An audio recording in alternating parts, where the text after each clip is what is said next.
नमस्कार दोस्तों, स्वागत है हमारे YouTube चैनल पर आपका। और जैसा कि आप लोगों को पता है कि रेलवे ग्रुप डी की जो भर्ती की जानकारी है वो पल पल की जानकारी आप सभी लोगों को मैं बता रहा हूं। और अगर पीडब्ल्यूडी, विजुअली इम्पेयर्ड, एचआई से अगर इन सभी पीडब्ल्यूडी से रिलेटेड आपको इन्फॉर्मेशन चाहिए तो मेरा ये चैनल सब्सक्राइब कर लीजिए। ये आपके लिए बहुत ही यूजफुल होगा। और ऐसे ही मैं वीडियोस, क्योंकि पीडब्ल्यूडी के लिए मैं वीडियोस आजकल बना रहा हूं।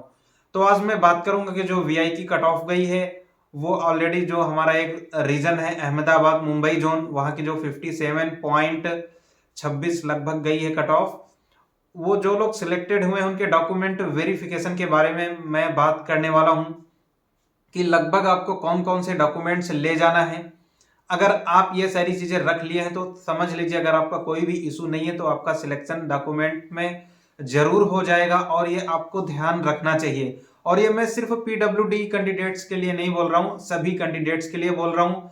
और क्योंकि ऑलरेडी मैंने अपना कई बार कई जगह मैंने डॉक्यूमेंट वेरिफिकेशन करा लिया है और कई बार मेरा इशू रहा है, तो आपको मैं बेहतर तरीके से बता पाऊंगा कि आपके जो डीवी है वो किस तरीके से रेडी करना है अभी फिलहाल रेलवे ग्रुप डी के लिए। तो सबसे पहले जो आपका ये रेलवे ग्रुप डी का फॉर्म है ये आपका 10th बेसिस पे भरा गया था, यानी कि आपका हाई स्कूल के बेसिस पे भरा गया था। तो यानी कि आपको अपने 10th की मार्कशीट लेना है। अब मार्कशीट में आपके जो एक मार्क्स लिखे रहते हैं, यानी कि जिसने आपको कितने नंबर से कितने मिले हैं वो, और एक सर्टिफिकेट। अभी अगर हाल ही की बात करें, जो हाल ही में 10th किए हैं वो लोग, तो उनके लिए क्या होगा कि उनके पास आगे और फ्रंट एंड बैक दोनों साइड एक में ही आ रहा है तो वो ले। अगर जिनका अलग अलग आ रहा है तो वो अपना आप लेके रख लीजिए।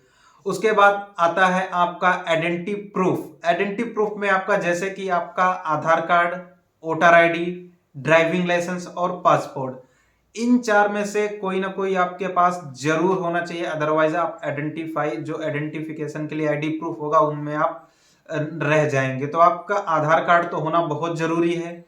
आधार कार्ड रहेगा। अगर आप पीडब्ल्यूडी छात्र हैं तो ड्राइविंग लाइसेंस यहाँ पे बनता नहीं है। वैसे कुछ जो होते हैं जो पैर से या फिर हाथ से, उनके लिए हो जाता है। बट ब्लाइंड के लिए यहाँ परेशान होने की जरूरत नहीं है। ड्राइविंग लाइसेंस वगैरह उनके लिए कोई जरूरत ही नहीं होती है। तो आपके पास सिंपल सा आधार कार्ड होना चाहिए, आपका पैन कार्ड होना चाहिए और आपकी 10th की मार्कशीट होना चाहिए। उसके बाद इसके अलावा आपका ओबीसी सर्टिफिकेट। गाइज मैं 2 बार डॉक्यूमेंट वेरिफिकेशन कराया हूं और दोनों जगह मैं इस प्रॉब्लम को फेस किया हूं। ये बहुत जरूरी है। अगर आप वीडियो को, आपको इस डॉक्यूमेंट के बारे में जरूर सुनना है। अब ओबीसी सर्टिफिकेट कई तरीके के होते हैं, कई सारे फॉर्मेट होते हैं, लेकिन आपको कौन सा फॉर्मेट बनवाना है वो बिल्कुल आप याद रखना। जो नोटिफिकेशन में रेलवे के दिया है वहां पे साफ साफ लिखा है central government format latest NCL certificate चाहिए। एनसीएल का मतलब होता है नॉन क्रीमी लेयर, यानी कि जो नॉन क्रीमी लेयर होते हैं इनकी जो इनकम होती है पिछले 1 साल पर आधारित होती है या 1 साल के लिए वैलिड होता है। और जो हमारे स्टेट लेवल के ओबीसी सर्टिफिकेट होते हैं, जाति प्रमाण पत्र, वो 3 साल के लिए वैलिड होते हैं। तो इस चीज से आपको कंफ्यूजन नहीं होना है। तो आपको सबसे पहले इंटरनेट पर जाना है और आपको सर्च करना है latest central government caste certificate, NCL certificate, ये आपको सर्च कर लेना है। और अगर आप रेलवे एनसीएल सर्टिफिकेट फॉर्मेट अब आपको मिल जाता है तो आपको ध्यानपूर्वक उसमें सारी डिटेल आपको खुद फिल करनी है और अपनी जाति भी फिल करनी है, अपने जो भी आपका स्टेट वाला हो या फिर आपका जो भी है।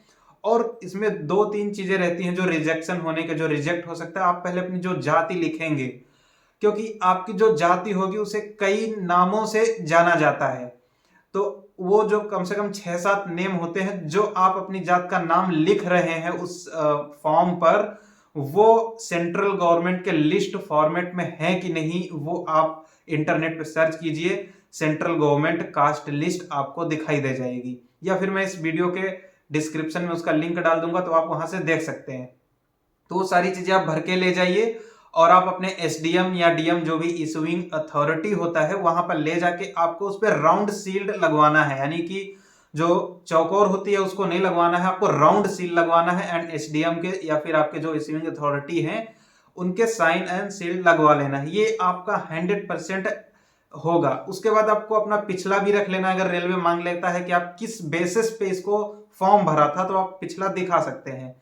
तो ये जाति प्रमाण पत्र के लिए आप बहुत लोग ध्यान रखना, क्योंकि 2018 वाले में भी कई लोग का इशू हुआ था, और कई जगह जब पैनल अच्छा हो जाता है तो स्टेट लेवल का भी मान्य कर लेते हैं। लेकिन आपको ये चीज जाति वाले एनसीएल वाली बात मेरी ध्यान रखना, इस पॉइंट को आप नोट करके रख सकते हैं। उसके बाद मैंने आपको आधार कार्ड, पैन कार्ड, 10th की मार्कशीट बता ही दिया। आपके इतने ही डॉक्यूमेंट्स लगेंगे। उसके अलावा अगर आपके पास हायर एजुकेशन है, जैसे कि आपने 12th किया है, ग्रेजुएशन किया है, तो आप उनकी भी ओरिजिनल ले जाइए।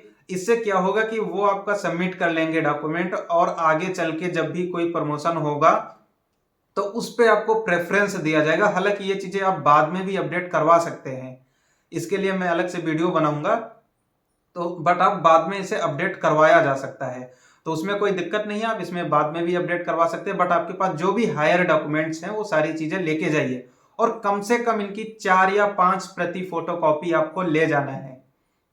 और उसके बाद आपसे कम से कम 15-20 फोटो ले जाना है, क्योंकि आपके जो भी डीवी होगा वहां पे कई सारी जगह लगना है, और उसके बाद आपका मेडिकल में कई जगह लगना है। उसके बाद आपको ज्वाइनिंग प्रक्रिया तक कम से कम 20-25 फोटो लग जाएंगे, तो आपको कैरी करना होगा 15-20 फोटो। ये सारी चीजें आपको ले जाना है। और जो लोग विजुअली इम्पेयर्ड हैं या दिव्यांग पर्सन हैं, उनके लिए जो यूडीआईडी होता है, यूनिक डिसेबिलिटी कार्ड।